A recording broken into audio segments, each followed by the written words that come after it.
And now, it is my pleasure to introduce our MC for tonight's celebration. She's a singer, songwriter, actress, and social media activist with over 13 million followers on her social media platforms. Please welcome to the stage, Montana Tucker.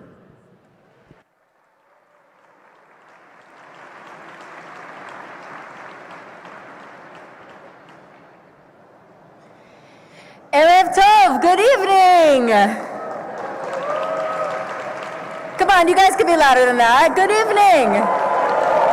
There you go. Welcome to the official Yom HaAtzmaut celebration of the Embassy of Israel in the United States here in Washington, D.C. My name is Montana Tucker, and as a proud Jew and a granddaughter of 2 Holocaust survivors, I'm so glad to be here tonight to celebrate Israel's 75th Independence Day together with you. Throughout my life, my grandparents instilled in me the importance of being proud of our Jewish heritage. My grandmother Lily survived the worst death camp, Auschwitz, and my grandfather, my Zaidi, always spoke of the importance of the state of Israel to the Jewish people. I remember him stressing how vital the state of Israel was to the Jewish people's survival. As a Holocaust survivor himself, he knew this firsthand. I thank my country, the United States, for giving my grandparents the opportunity to start a new life here and for its continued support of the state of Israel. This bond between Israel and the United States has remained strong for 75 years and will never be broken. I promise to continue using my social media platforms to combat anti-Semitism, as well as all forms of hate, by educating my over 13 million combined followers and raising awareness of these issues. I also pledge to continue instilling in my followers the belief that one should love a person for their kind heart and soul and not hate because of their color, their race, sexual orientation, or religious beliefs. God bless America, and Am Israel Chai, the nation of Israel lives on.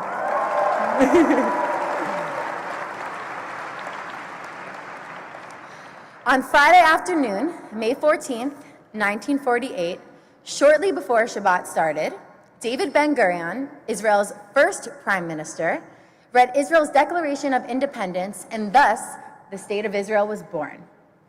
In the past 75 years, Israel has become an amazing success story, notwithstanding major tests and challenges.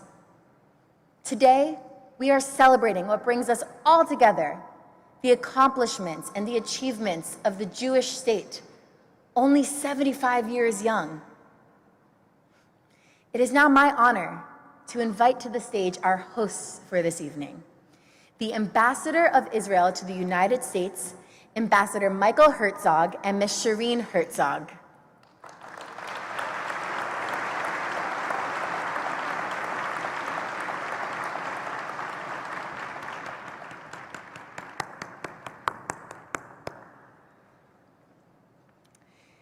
We are extremely honored to have with us this evening a leader who has worked throughout her entire career to deepen the ties between Israel and the United States. Please join me in welcoming the Vice President of the United States, Kamala Harris, and the second gentleman, Douglas Emhoff.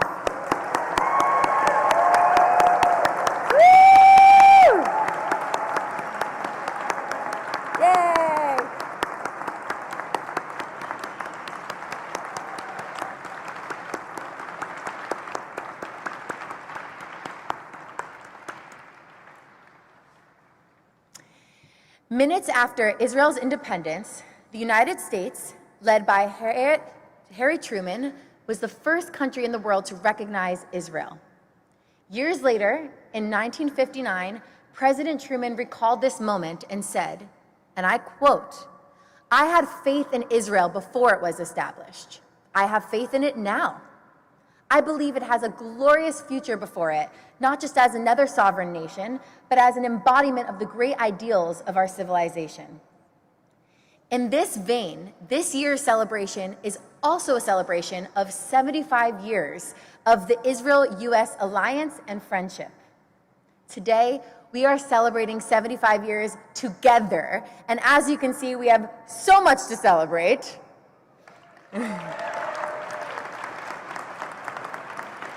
And now it is my honor to invite Ambassador Michael Herzog to speak to us this evening.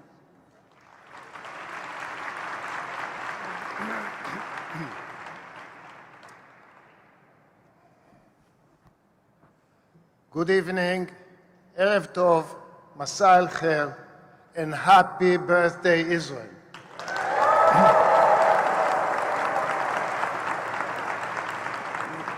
What a pleasure for me, my wife Shireen, and the entire embassy team to welcome you tonight to celebrate a momentous historic occasion, the birth of the State of Israel 75 years ago.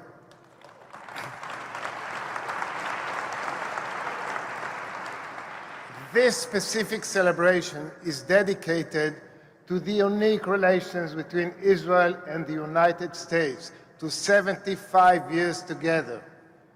It is an honor to host Vice President Kamala Harris, a trailblazer by her own merits, who, like President Biden, is a true friend of Israel. Madam Vice President,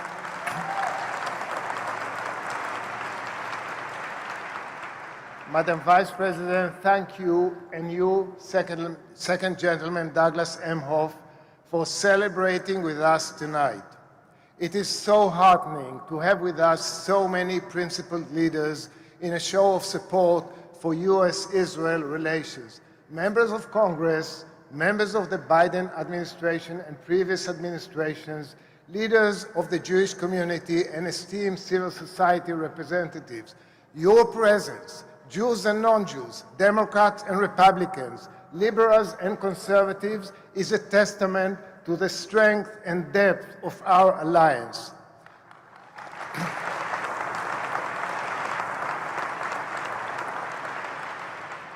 The journey of our friendship was sparked by a bold decision taken by a Missouri farmer who went on to hold the highest office in the land. On May 14, 1948, President Harry Truman was the very first world leader to recognize the State of Israel, and he did so just 11 short minutes after its creation. It was not an easy decision. Many in his administration objected to it, yet Truman was resolute. He acted out of a deep conviction that the Jewish people possessed the inherent right to self-determination in their ancestral homeland.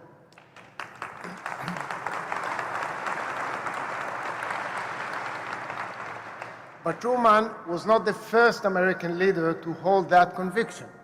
Actually, a quarter of a century earlier, President Warren Harding signed a unanimous congressional resolution endorsing the 1917 Balfour Declaration in favor of a national home for the Jewish people. In a recent visit to the Truman Library in Missouri, I met President Truman's grandson, Clifton Daniel Truman. He told me that his grandfather shed tears only 3 times in his life. One of them, he said, was when my grandfather, Rabbi Isaac Halevi Herzog Zatzal, the first chief rabbi of the State of Israel, told President Truman in the Oval Office that he was destined to help revive Jewish sovereignty after 2,000 years of exile. I was chilled. My friends, we are a young country representing an old nation that gave so much to civilization. The Jewish people have endured hardship, exile, and persecution, yet we maintained our faith, our traditions, and our language, as well as a yearning for our ancestral homeland. Our people survived the Holocaust, an unparalleled systematic attempt to exterminate an entire people. Yet we managed to emerge from the valley of death and establish just a few years later and against all odds, a thriving state, a vibrant state, a democratic state. There is no example in human history of such a miraculous revival. While facing existential threats,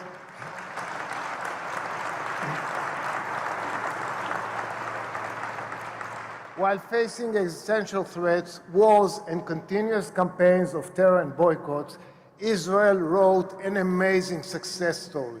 We absorbed a huge number of immigrants in a melting pot of culture. We created a thriving democracy. We built a strong military and a robust economy.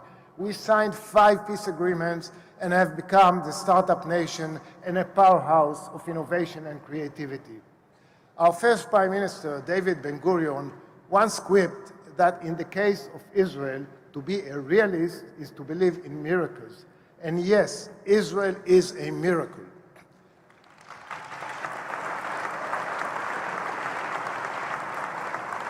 A miracle made possible through the sacrifice of our people, their ingenuity, their hard work, and no less important, their spirit. And there was one more important element, our close relationship with the United States of America.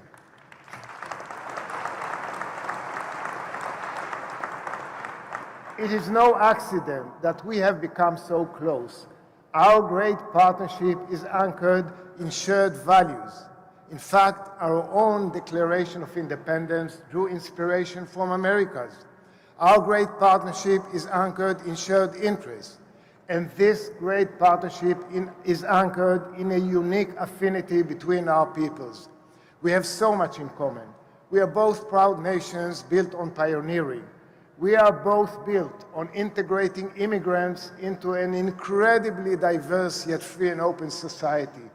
That is why Israel has become a bipartisan issue in the US, and it must remain so.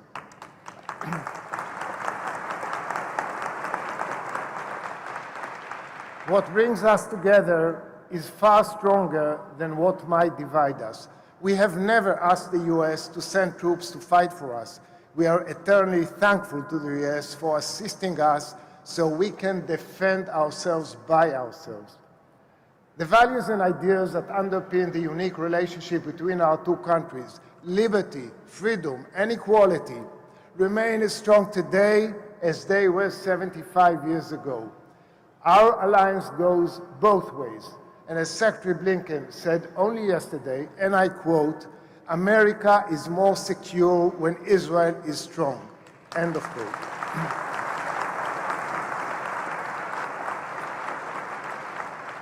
Together, we stand at the front lines of fighting violent extremism and countering the proliferation of weapons of mass destruction and terrorism. Our cooperation in the fields of defense, intelligence, and cyber is unparalleled. Our collaboration in the fields of science, healthcare, and agriculture is groundbreaking. Israeli-American partnership is making strides in so many ways, securing the global supply chain, fighting climate change, tackling food insecurity, and preventing the next pandemic. These advancements make a difference in the everyday lives of millions of Americans, showing the power of Tikkun Olam, repairing the world. Unfortunately, Israel cannot rest on its laurels. 75 years on, and less than a century after the Holocaust, there are still those who call for our destruction. Anti-Semitism is again raising its ugly head here in the United States and around the world. We are grateful to the Biden-Harris administration for the first ever national strategy to counter anti-Semitism. And thank you both.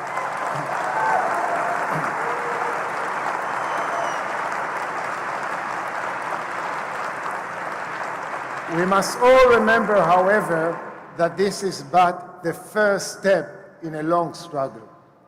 The newest form of this centuries-old venomous hatred aims not only at the individual Jew or Jewish communities, but at the Jewish state itself. It disputes Israel's very right to exist. I am here to say unequivocally that the idea of Israel as a national home of the Jewish people is just as legitimate and just as valid today as it was 75 years ago.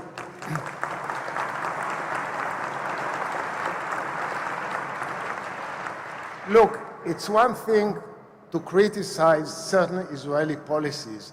It is something totally different to question the very legitimacy of the Jewish state.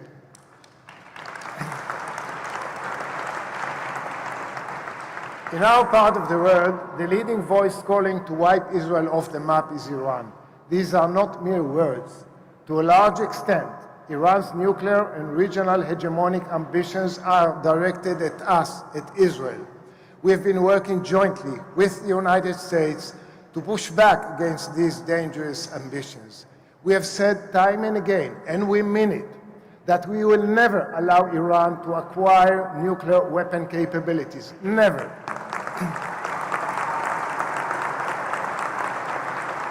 But together with the US, we will still continue to pursue opportunities to promote peace and stability in the region. The Abraham Accords represent a historical breakthrough. Together, we are working to unlock the big promise to the well-being of our troubled region by deepening and expanding Israeli-Arab normalization. Now, that is the future.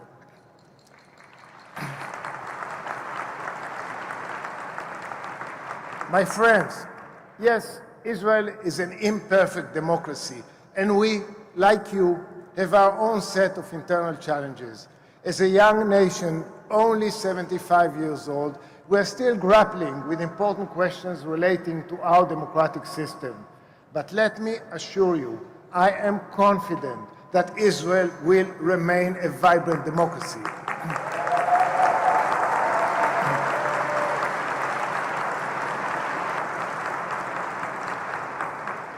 To me, our journey together also carries a personal note. My father, Chaim Herzog, was Israel's first defense attaché here in Washington. My uncle, Abba Iban, was Israel's first ambassador in the United States. I am honored to continue in their footsteps and serve our country's ironclad relationship. I wish to take the opportunity and thank each and every member of our capable, devoted team at the embassy. Special thanks to the staff who worked tirelessly to make this event a success.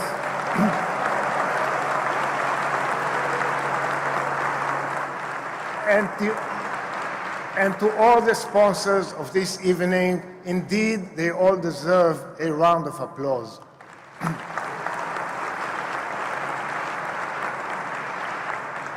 Dearest friends, from President Truman to President Biden, the Israel-US relationship is alive and strong.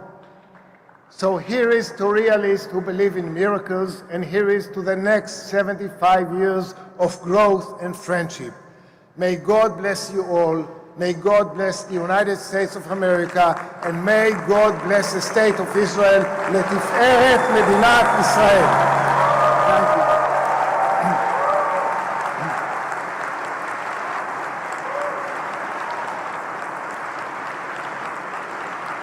Distinguished guests, dear friends in Washington, I'm so pleased to send my warmest greetings from Jerusalem as you gather to celebrate a significant milestone, 75 years of the independence of the State of Israel. Our story is one of an exceptional friendship between two great nations. The United States and Israel share close historic and cultural ties, and we share mutual interests and areas of cooperation that are as vital as they are broad.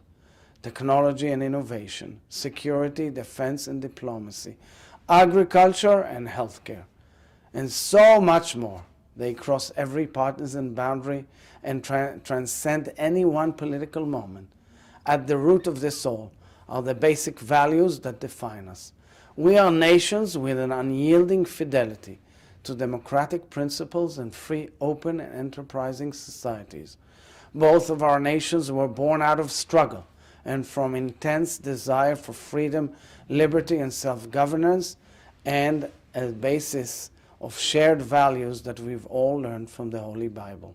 And we recognize in one another the bold and pioneering spirit that pushes the boundaries of reality and insists that a better future is always possible.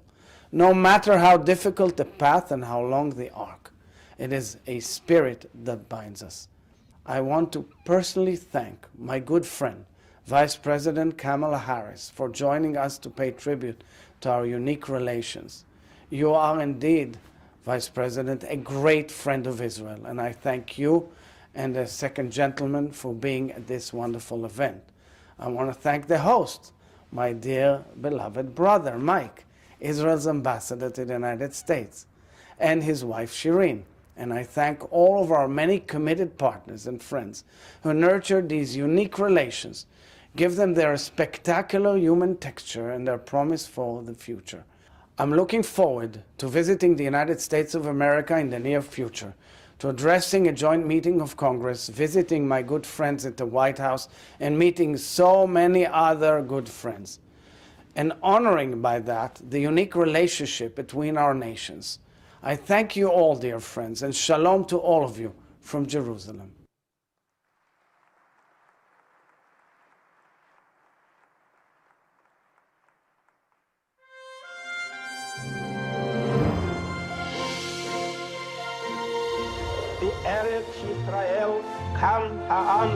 In spite of all the advice against it, I chose to recognize the de facto government of Israel.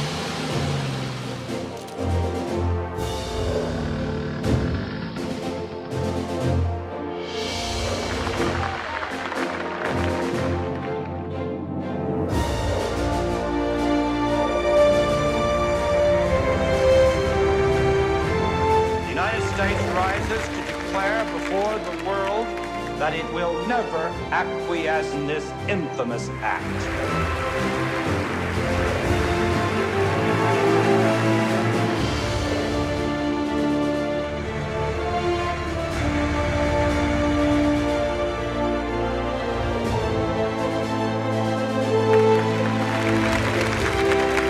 Thank you, America.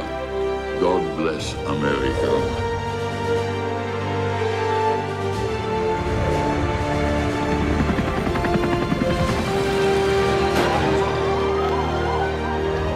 And shalom, Haver.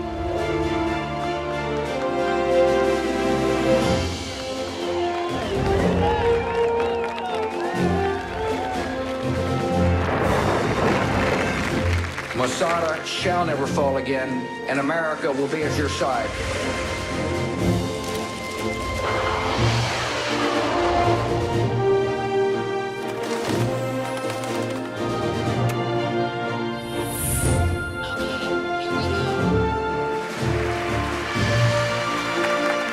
Security interests to stand with Israel.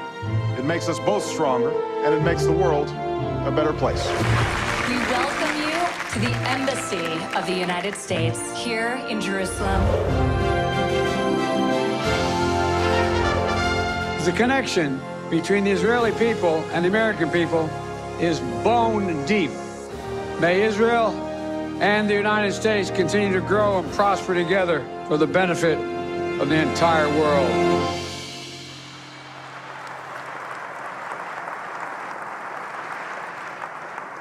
And now, I am so incredibly honored to invite a true champion of Israel-U.S. relations, our honored guest for this evening, Vice President Kamala Harris, to share her remarks.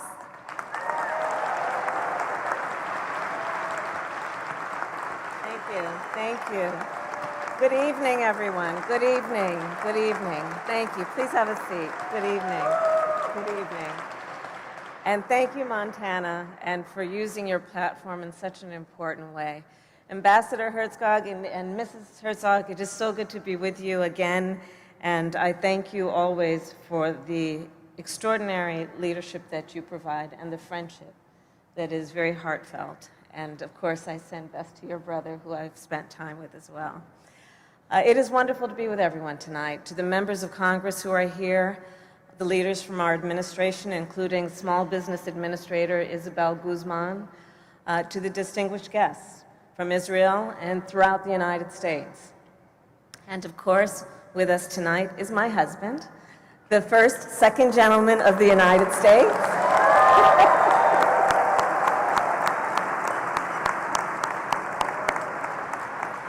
the first Jewish spouse of a president or vice president in the history.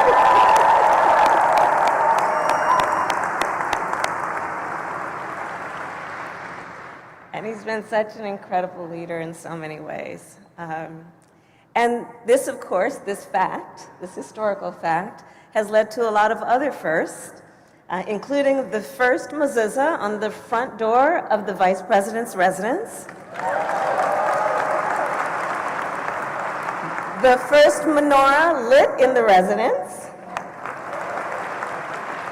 and the first Passover Seder hosted at the residence.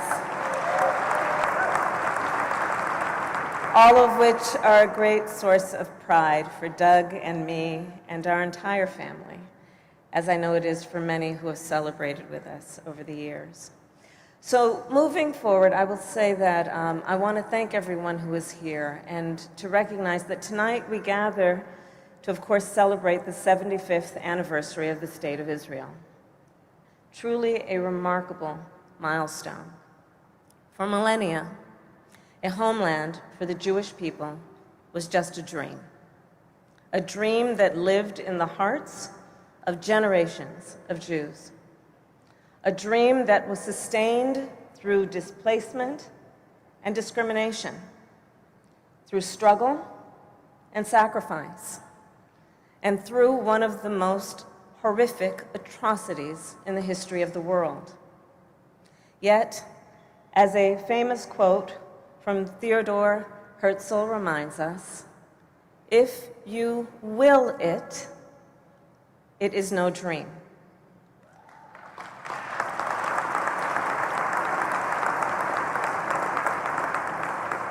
And the story of Israel over the past 75 years has proven this time and time again. I remember as a young girl growing up in the Bay Area in California, collecting donations on behalf of the Jewish National Fund. And for those of you who, I will date myself, who are old enough, you will remember those little blue boxes, which we would walk around asking people to please donate so we could plant trees in Israel.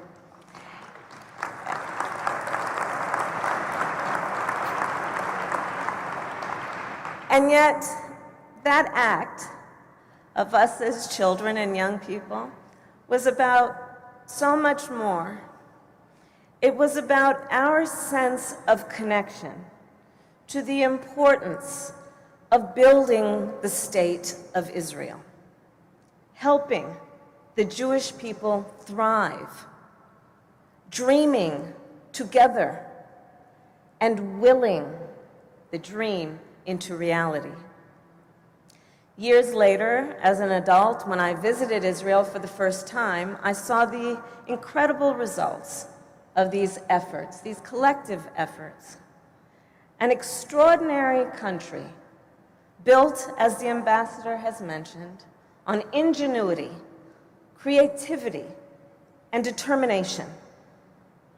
As Israel developed over the decades, the United States has been a proud and steadfast partner, as has been noted from President Harry Truman's recognition of the State of Israel 11 minutes after Ben-Gurion declared independence, through Republican and Democratic administrations, and through today under the leadership of President Joe Biden. The United States has an unbreakable bond with the State of Israel.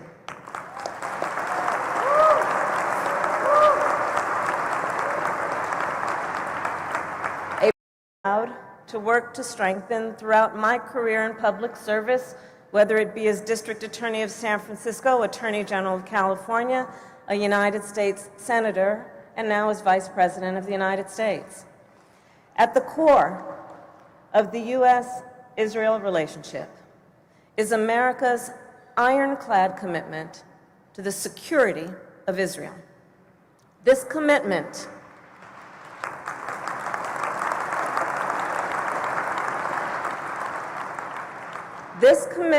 endures, not only because it is in America's strategic interest, but because it is the right thing to do.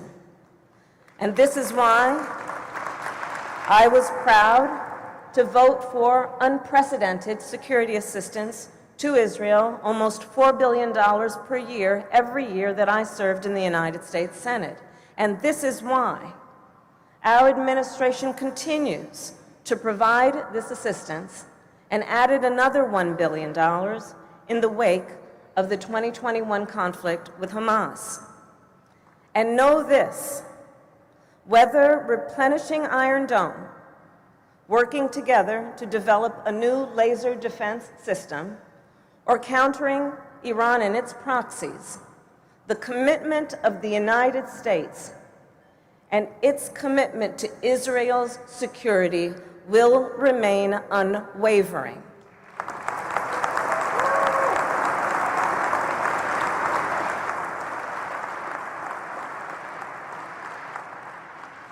Our administration believes that in order to promote the security of Israel, the region, and the United States, we must continue to create a more integrated and interconnected Middle East. That is why we will continue to build on Israel's peace treaties with Egypt and Jordan, and on Israel's historic agreements with the UAE, Bahrain, and Morocco. Also, understanding this, all is to support Israel's normalization with countries in the region and beyond. As we do that, the Biden-Harris administration will continue to work toward a world where Israelis and Palestinians can live safely and securely and enjoy equal measures of freedom, prosperity, and democracy. And we believe that the best way to achieve this goal is through two states.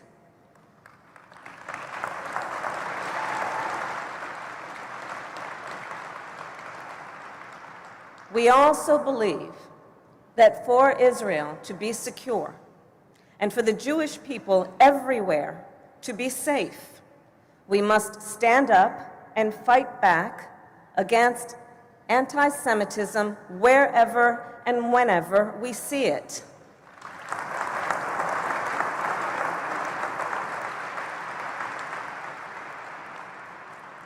As I frequently have said, and as our national strategy on anti-Semitism makes clear, when Jews are targeted because of their beliefs or identity, and when Israel is singled out because of anti-Jewish hatred, that is anti-Semitism, and that is unacceptable.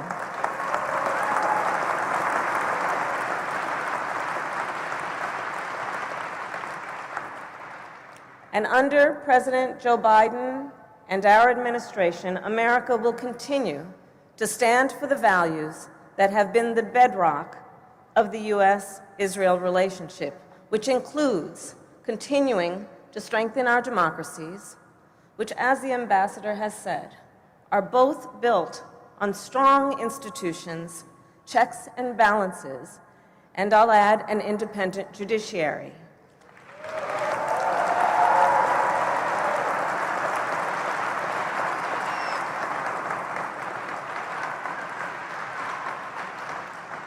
And I believe no discussion of the U.S.-Israel partnership would be complete without highlighting the collaboration between our nations in science, technology, and medicine. The ingenuity and creativity that made Israel strong has allowed Israel to be known as the startup nation. And as Israeli innovation has spread around the world, it has benefited all of humanity. As a daughter of California with a lifelong passion for water policy, I have long admired Israel for its innovation in agriculture, water management, and clean energy. The founders of Israel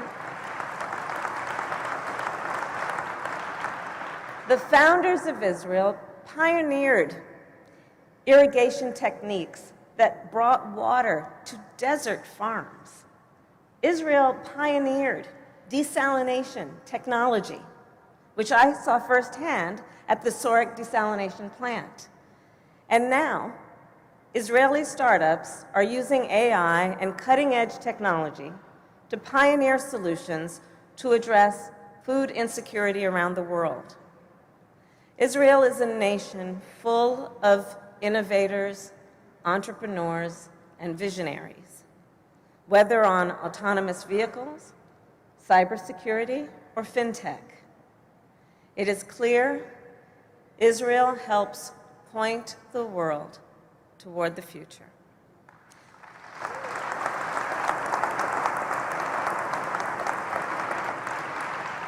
So I will conclude by looking toward the future and quoting one of my favorite lines from the Talmud, a line that inspired an extended discussion during our first Seder at the Vice President's residence.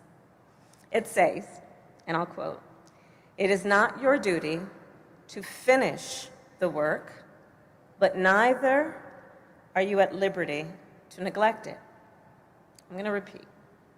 It is not your duty to finish the work, but neither are we at liberty to neglect it.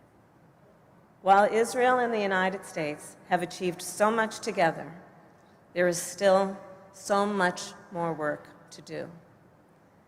Previous generations willed the dream of Israel into reality and established enduring bonds between our nations and our people.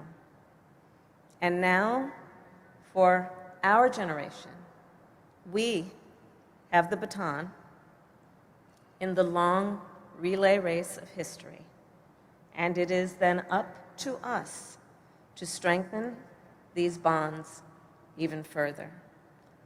President Biden and I look forward to the next 75 years of progress and partnership. And so congratulations on this momentous anniversary, and let us celebrate all that our nations have achieved together and all that is yet to come. Thank you all.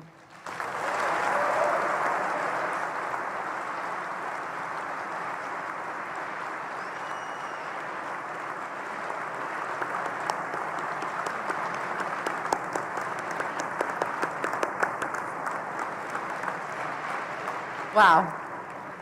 That was incredible. Thank you so much, Madam Vice President, for those inspiring words. I'm excited to invite to the stage the amazing children from Sela Public Charter School.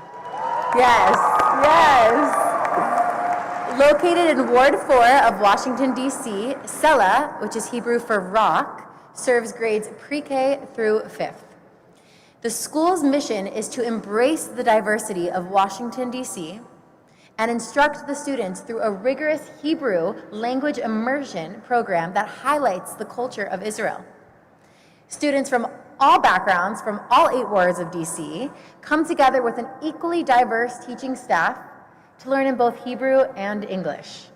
As a school, Sela aims to create future leaders who embrace diversity as a strength and aim to create a better world for us all. I now welcome the Sela Choir to the stage.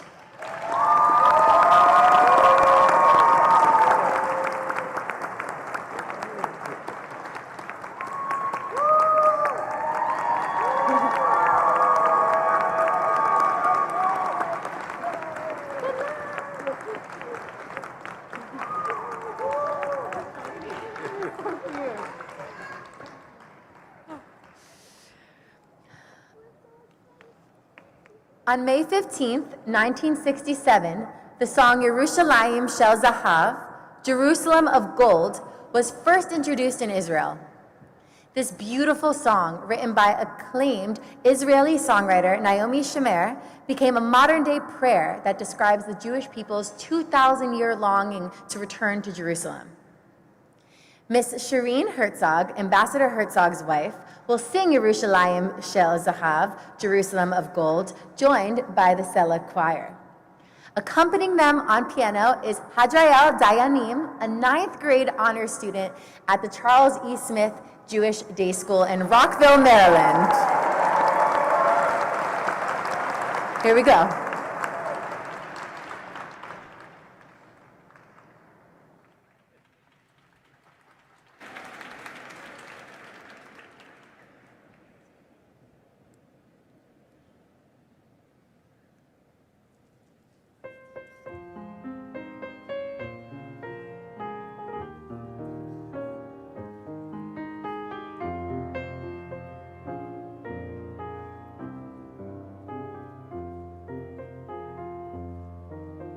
אוויריים צלול כיין וריח אורנים נישא ברוח הארבעים עם כל פעמונים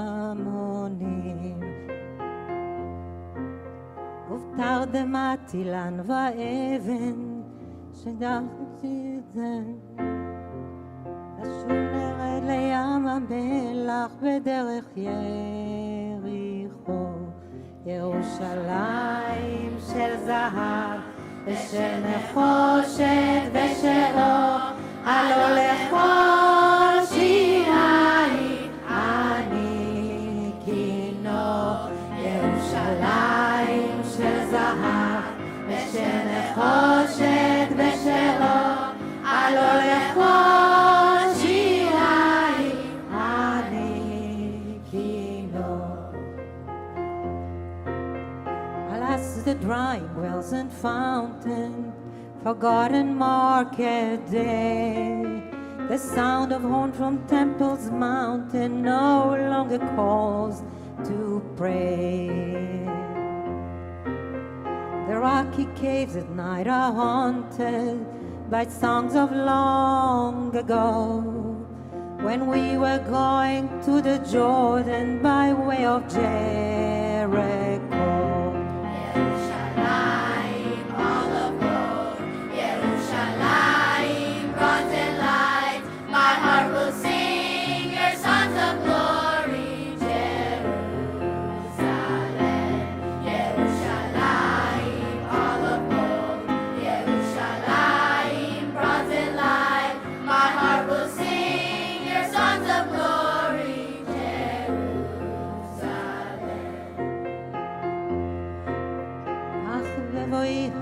לשיר לך ולך לקשור כתרים קטונתי מצעיר בנייך ומאחרון המשוררים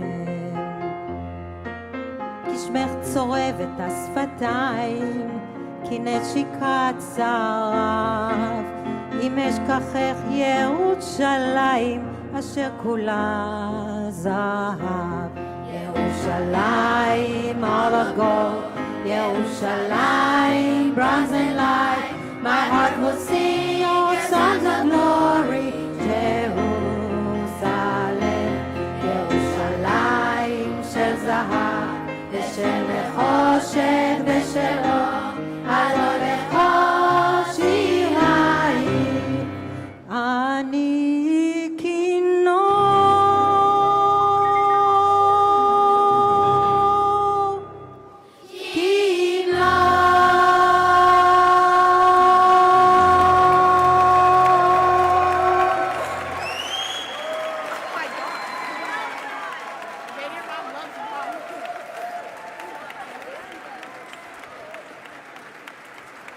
Wow, that was amazing. Oh, good job. That was so beautiful, wow. Israel is a modern-day wonder. It combines history with modernity, tradition with innovation. It is a rich mosaic of multi-ethnic groups, different religions, cultures, and languages who share so much and coexist in a fabric of democratic values. This is why I love it so much, so much. As our program comes to an end, I would like to take a moment to thank all of our contributors for this evening. The support of these many organizations and individuals helped make tonight's celebration such an incredible success. Schusterman Family Foundation, Jack, Joseph, and Morden Mandel Foundation, Israel Bonds, Mortimer B. Zuckerman Family Foundation, Kraft Family Foundation, Young Presidents Organization, United Mosaic Integrated Chapter, Jewish National Fund USA, Keren Hayaseyod, and the Associated Jewish Federation of Baltimore, the Baltimore Jewish Council, the Jewish Federation of Greater Washington, Alan and Amy Meltzer, B'nai B'rith International, and the Jewish Agency for Israel. And I also wanted to thank United Hatzalah for offering their professional medical services for this evening. And a big, big thank you to our dear friends at Sella School. Joshua Bork, the head of the school, along with Sella staff members Ronit Blivis, Sharir Politzer, and Marcus Townsend for your work in preparing the students for their incredible performance tonight. And a big, big thank you to our talented piano player, Hadrael Dayanim, and his father, Moshe, for taking the time to join us tonight during a very, very busy final season. And of course, a special, special thank you to Vice President Kamala Harris and Second Gentleman Douglas Emhoff for honoring us with their presence. Madam Vice President, we truly, truly appreciate your time and your friendship and everything that you do. Thank you. 75 years together, both Israel and the United States were built on hard work, sacrifice, and determination, embracing the cultures and values of every group of immigrants that arrived at their shores. We conclude our program with the singing of the national anthems of both the United States and Israel. We are honored to have the amazing future leaders from Sella School singing both of the anthems, accompanied on the piano by Hadrael Dayanim. For the Israeli national anthem, Hatikva, they will be joined by Ms. Shireen Herzog. Please, everyone rise for the national anthems.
אותה חופשי מארצנו